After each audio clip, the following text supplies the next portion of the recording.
Muchas gracias, Caro, por la presentación y vamos a avanzar. Cuando nos consultan por talla baja, hasta un 20% de las personas que nos consultan son pacientes que han nacido pequeños para la edad gestacional. Si uno evalúa en grupo a estos pacientes, en la vida adulta van a tener una desviación estándar menos de lo que le correspondía por la talla media parental. Eso equivale a menos 5 centímetros. Por eso que nos pareció relevante conversar de este tema en el día de hoy. Dentro de los objetivos de mi presentación están primero definir en qué consiste un recién nacido pequeño para la edad gestacional y cuándo este recién nacido no logra recuperar talla y sigue con una talla baja en forma persistente. También qué evaluación integral deberíamos hacer de este niño y qué herramientas tenemos como herramientas terapéuticas para favorecer el crecimiento lineal, la talla adulta y también si esto favorece o no la composición corporal en su trayectoria. Como definición, la OMS tiene una definición junto con los obstetras que cortan el percentil 10 para pequeño para la gestacional. También se ha sugerido que si no se conoce la edad gestacional, como puede ocurrir en algunos países en desarrollo, se considere bajo peso al nacer menos de 2.500 gramos. Esta definición entonces se utiliza en obstetricia y neonatología con el objetivo de identificar recién nacidos que tengan mayor riesgo de morbimortalidad. De hecho, un recién nacido pequeño para la gestacional tiene 5 veces más riesgo de fallecer en el periodo de recién nacido inmediato y también tiene 4.7 veces más riesgo de fallecer dentro del primer año. Desde el punto de vista endocrinológico, los consensos han definido como talla, como pequeño para la gestacional aquellos sujetos que al nacer están en menos de 2 desviaciones estándar para el peso o su longitud. Lo otro importante de resaltar que no es lo mismo ser pequeño para la gestacional que tener restricción de crecimiento intrauterino. Ser pequeño para la gestacional describe el tamaño corporal. Restricción de crecimiento intrauterino describe una trayectoria, que por lo menos necesitamos dos evaluaciones del crecimiento intrauterino para poderlas definir. Entonces, pequeño para la gestacional se refiere al tamaño al nacer y restricción de crecimiento intrauterino a la trayectoria que tenía el crecimiento fetal, y no deberíamos utilizarlos como sinónimos. ¿Cuál es el manejo clínico que necesitan estos pacientes? De 0 a 2 años hay prioridades que son bastante importantes. Uno es prevenir la hipoglicemia. Segundo, una nutrición óptima para favorecer el catch-up growth. Tercero, evitar un aumento excesivo de peso. Cuarto, vigilar el retraso del neurodesarrollo, que esto es relevante y es importante acá considerar el perímetro cefálico. Buscar la causa subyacente, incluidas las causas genéticas. Hasta un tercio de los niños que no tienen crecimiento compensatorio pueden tener una condición genética de base. En relación a la alimentación, la lactancia materna sigue siendo el ideal, promueve el crecimiento sin adquirir una composición corporal metabólicamente adversa, una dieta equilibrada con macro y micronutrientes apropiadas para la edad y también, lo cual es relevante, promover un estilo de vida y actividad física, sobre todo para tener una mejor ganancia muscular que en estos pacientes está disminuida. ¿Cómo se debe monitorizar el crecimiento en base a los consensos tanto europeos como latinoamericanos? La longitud y el peso, lógicamente, hay que evaluarlos junto con el perímetro cefálico cada 3 meses durante el primer año, cada 6 meses durante el segundo año y posteriormente anual hasta que el paciente alcance la talla objetivo genética o también es relevante acá registrar estos datos en una curva de crecimiento y poder analizarlos. Es importante en los recién nacidos pequeños para la edad gestacional vigilar el neurodesarrollo. También una valoración al inicio y progresión puberal. Evaluar los parámetros metabólicos solo si está indicado y la edad ósea, acá es importante, que nos sirve para calcular pronósticos de talla. Entonces, desde el punto de vista de quienes requieren vigilancia, especialmente los recién nacidos PEG que son prematuros, los niños PEG severos, menos de 3 desviaciones estándar, cuando los padres tienen talla baja y cuando sospechamos la presencia de un síndrome genético asociado. Lo que tenemos que hacer con estos niños es evitar que tengan un aumento excesivo de peso en base a grasa. La glicemia de ayuno, el test de tolerancia a la glucosa, entre paréntesis, que está sugerido por esta guía, el perfil lipídico, se sugiere en sobrepeso, obesidad o antecedente familiar de diabetes tipo 2 o si se sospecha clínicamente, por ejemplo, si tiene acantosis nigricans. Un perímetro cefálico pequeño nos da mayor riesgo de tener un deterioro cognitivo y la evaluación e intervenciones tempranas en el neurodesarrollo son necesarias en estos pacientes. Entonces, el manejo del niño PEG combina nutrición adecuada, seguimiento antropométrico regular, prevención del aumento excesivo de peso, vigilancia al neurodesarrollo y derivar en forma temprana a aquellos niños que fueron definidos como riesgo. Desde el punto de vista de las consecuencias usológicas y metabólicas de haber nacido pequeño para la gestacional, tenemos algunas consecuencias en el periodo de recién nacido, que es la hipoglicemia asociada a hiperinsulinismo. Acá pueden ocurrir alteraciones precoces a nivel del metabolismo de la glucosa y también se han registrado alteraciones a nivel de los lípidos. En la infancia y la niñez se ha descrito una menor sensibilidad a la insulina y una hiperinsulinemia compensatoria. Si se produce una ganancia de peso, generalmente y lamentablemente se hace adquiriendo una composición corporal que metabólicamente es adversa, con mayor adiposidad visceral, tendencia a la hiperlipidemia y en la vida adulta y en el adolescente, mayor riesgo de diabetes tipo 2, de síndrome metabólico, lo que se traduce en mayor riesgo cardiovascular. Entonces, la ganancia ponderal acelerada tras el nacimiento puede agravar la insulinoresistencia al adquirir una composición corporal metabólicamente adversa. ¿Cuál es esta composición corporal de los niños pequeños para la gestacional? Tienen menor masa magra y mayor grasa visceral que la población de referencia. Y un comentario en relación a la pubertad. Generalmente ocurre en rango normal, pero se ha descrito en niñas que tienen una menarquia 4 o a 6 meses antes. Pueden tener pubarquia y adrenarquia precoz y en general tienen una pubertad temprana que avanza rápidamente y eso podría comprometer la talla final de estos pacientes. Entonces, como manejo clave, los niños pequeños para la gestacional tienen menos masa magra, mayor grasa abdominal, la pubertad puede ser normal temprana y es posible que con la adquisición corporal de masa grasa visceral, podamos tener consecuencias hormonales y metabólicas. El 10% de los niños nacidos de término, pequeños para la gestacional, no logran recuperar su talla y van a tener una talla baja persistente con velocidades de crecimiento que podrían estar reducidas, menor del percentil 25. ¿Por qué razón un recién nacido pequeño para la gestacional puede tener una falla en su crecimiento compensatorio? Acá se han identificado causas maternas, causas perinatales y factores fetales. Una de las causas maternas que me llamó la atención es la talla baja materna. Cuando una mamá tiene talla baja en menos del percentil 3, tiene 4,7 veces más riesgo que su recién nacido pequeño para la gestacional no logre compensar la talla. Lógicamente que también está malnutrición, tabaquismo, hipertensión, diabetes y ansiedad y depresión que pueden presentar durante el embarazo.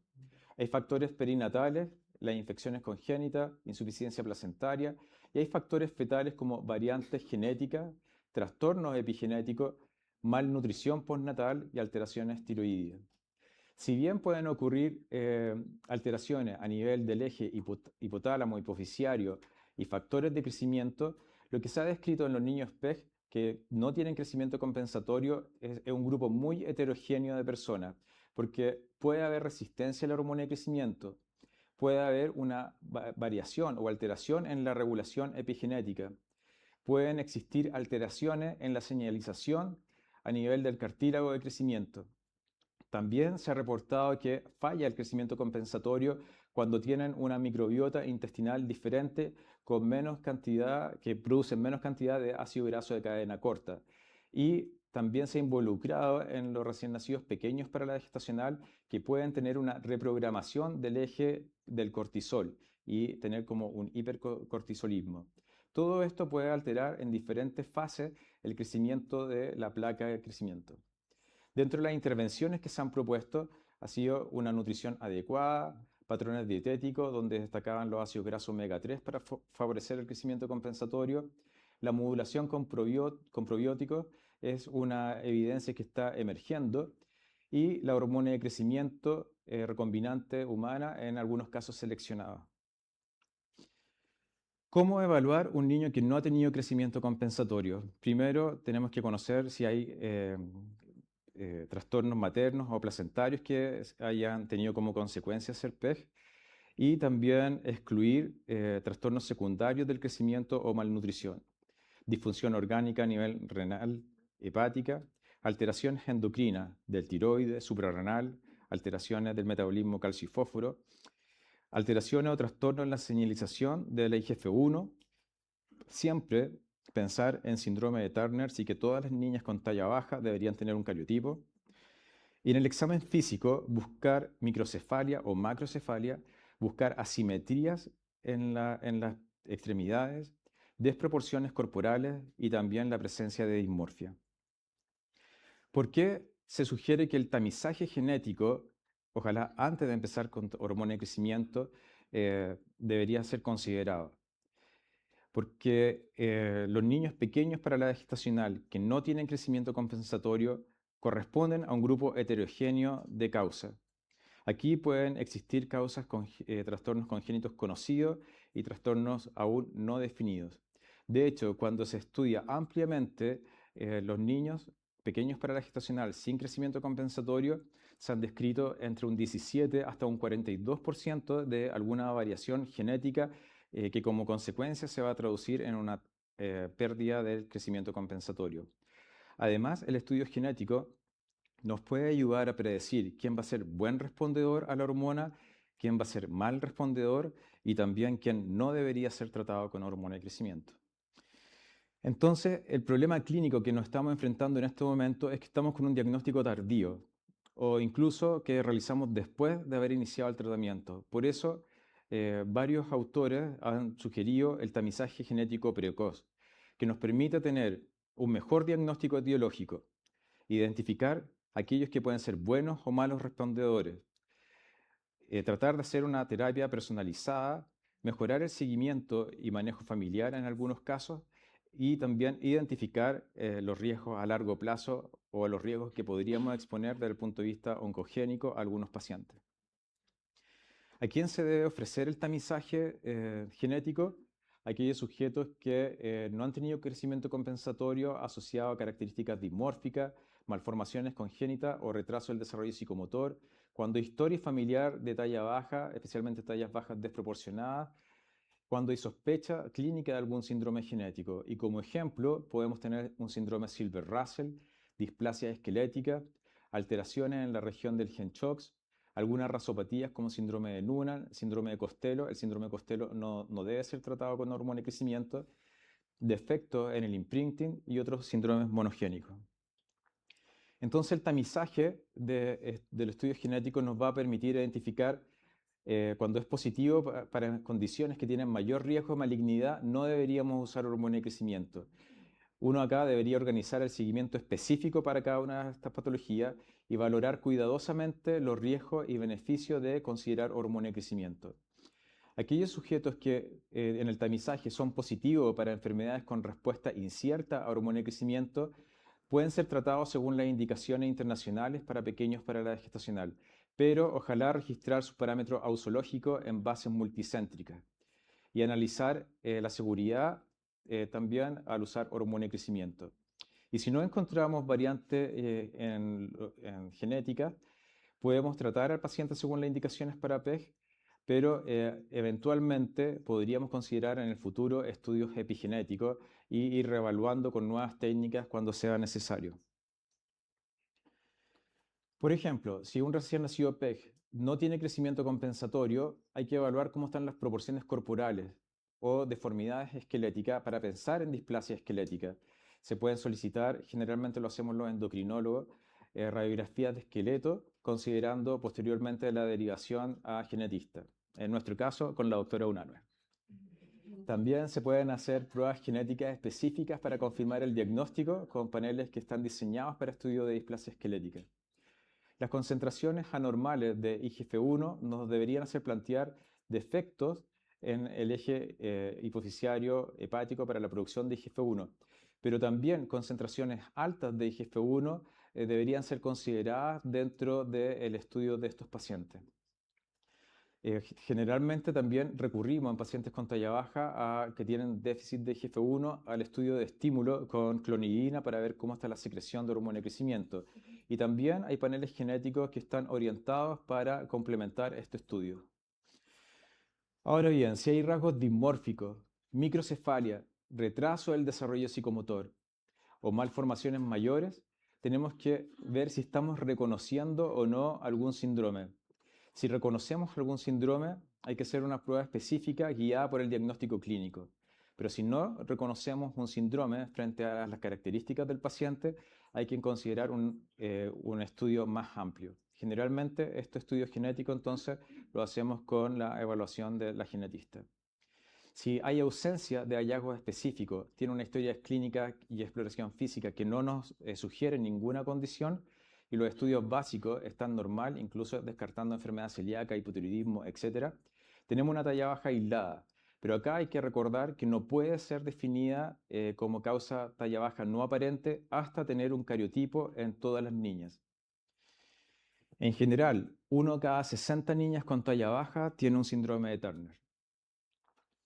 Entonces, ¿cuál es el objetivo del tratamiento? El objetivo del tratamiento con hormona de crecimiento es recuperar la talla. Y cuando se ha utilizado hormona de crecimiento, puede mejorar la talla a los 18 años en más de 1.25 desviaciones estándar. Y la mayoría de los pacientes que han sido tratados con hormona de crecimiento, el 85%, logra tener una talla mayor de menos 2 desviaciones estándar. Entonces, la hormona de crecimiento ha mostrado mejorar la velocidad de crecimiento y la talla adulta en niños con talla baja que no tuvieron crecimiento compensatorio. Existen regulaciones en diferentes países y voy a destacar la de América Latina, sugerido por el Consenso de América Latina, que considera una edad de inicio de hormona de crecimiento desde los 2 años en aquellos sujetos que persistían en menos de 2 desviaciones estándar. Voy a compararlo con la indicación en Europa. En Europa se considera el uso de hormona de crecimiento en sujetos que no han tenido crecimiento compensatorio a partir de los 4 años y que tienen una talla en menos de 2.5 desviaciones estándar.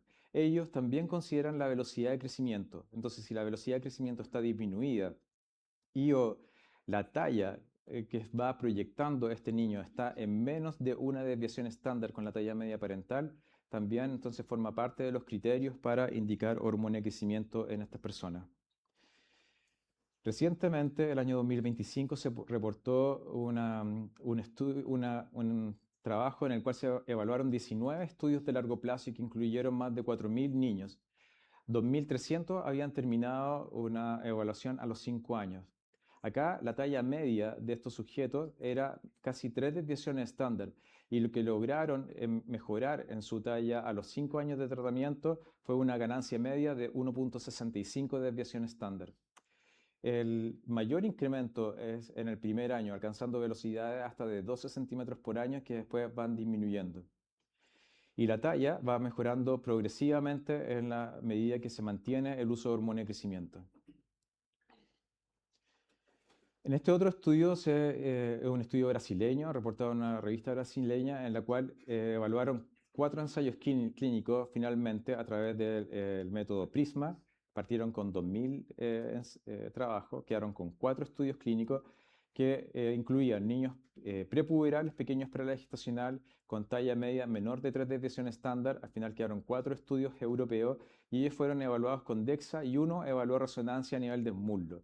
Lo que pudieron demostrar ellos después de la intervención con hormona de crecimiento es que existía un aumento a los 3 años en la masa magra de aproximadamente casi un 15%.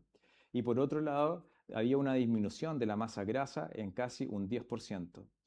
Entonces ellos concluyen que la hormona de crecimiento favorece la ganancia y mantención de masa magra, también se asocia a una reducción de la masa grasa, los efectos son más evidentes al inicio del tratamiento y lamentablemente los grupos son muy heterogéneos, lo que impide una comparación totalmente estandarizada. Pero, ¿qué pasa a largo plazo? El doctor Danger, el año 2020, hizo una revisión sistemática de la literatura Y en aquellos sujetos pequeños para la gestacional con talla persistentemente baja, en los cuales usaron hormona de crecimiento, se describieron varios efectos más allá de la talla. Uno es en relación al metabolismo de la glucosa. La hormona de crecimiento es hiperglicemiante y además se va a asociar a menor sensibilidad a la insulina. Entonces la pregunta era, si son pequeños para la gestacional, que ya per se tienen riesgo de hacer diabetes tipo 2 en la vida adulta, ¿le estamos aumentando el riesgo de desarrollar diabetes tipo 2 cuando usamos hormona de crecimiento? Y la respuesta fue no, no se demostró aumento de diabetes tipo 2 en los pacientes que usaron hormona de crecimiento. Sí hubo una disminución de la masa grasa, un aumento de la masa magra. También se reportó que los sujetos que estaban en tratamiento con hormona de crecimiento tenían menor presión arterial, mayor densidad y fuerza ósea. No hubo variaciones en relación a la pubertad, no la aceleró. Pero, ¿qué pasaba después del tiempo en el cual se había suspendido la hormona de crecimiento? Muchos de estos cambios favorables fueron reversibles y la composición corporal, después de años de haber suspendido la hormona de crecimiento, se volvía a parecer a los de los niños pequeños para la gestacional no tratada. Entonces, lo otro importante es que no hay una señal clara de un daño metabólico a largo plazo, pero los beneficios sostenidos en composición corporal más allá de la talla siguen siendo inciertos. Entonces, la evidencia más sólida que existe un beneficio modesto en la composición corporal y algunos marcadores metabólicos y cardiovascular, que la evidencia es limitada en relación al beneficio de fuerza y densidad mineral ósea, y que la evidencia es inconclusa en relación a mejorar la calidad de vida, a mejorar la parte cognitiva después de suspender la hormona de crecimiento. Por lo tanto, necesitamos estudios más longitudinales y conocer qué está pasando con los adultos que usaron hormona de crecimiento y que fueron pequeños para la gestacional. Ya para terminar, entonces, en resumen, ¿en quién pensar en derivar? En un niño pequeño para la gestacional sin crecimiento compensatorio, con talla baja persistente y en estos pacientes estar haciendo una evaluación clínica integral.